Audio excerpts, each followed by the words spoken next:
অন্তর্বর্তী সরকার ডক্টর মোহাম্মদ ইউনূসকে নিয়ে কটূক্তি করায় লালমনিরহাট জেলা প্রশাসনের নির্বাহী ম্যাজিস্ট্রেটের পদ থেকে বরখাস্ত হওয়া সেই তরুণী তাপসী তাবাসসুম উর্মির মা নাসরিন জাহান মুখ খুলেছেন। উর্মি চাকরির বিধি লঙ্ঘন করেছেন এবং এটা বড় অপরাধ বলে মন্তব্য করেছেন তিনি। ৭ অক্টোবর রাতে সংবাদ মাধ্যমে এসব কথা বলেন। অন্তর্বর্তী সরকারের প্রধান উপদেষ্টাকে নিয়ে ফেসবুকে পোস্ট করে আলোচনায় এসেছেন তাপসী তাবাসসুম উর্মি। ইতিমধ্যে তাকে নিয়ে সোশ্যাল মিডিয়ায় আলোচনা সমালোচনার ঝড় বইছে।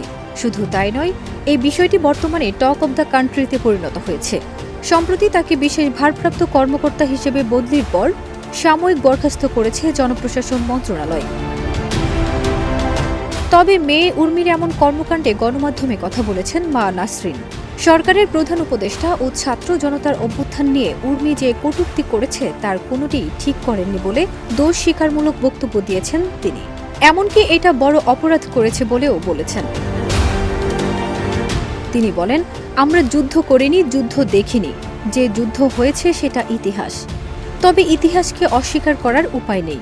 আমরা আমাদের বাবা মাকে অস্বীকার করতে পারব কি?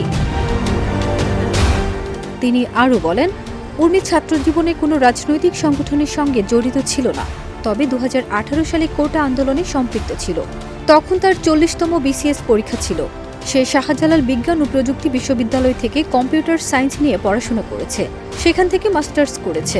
আমার সন্তানরা কোনো রাজনীতির সঙ্গে সম্পৃক্ত নেই। আমরা খুব সাধারণ জীবনযাপন করি।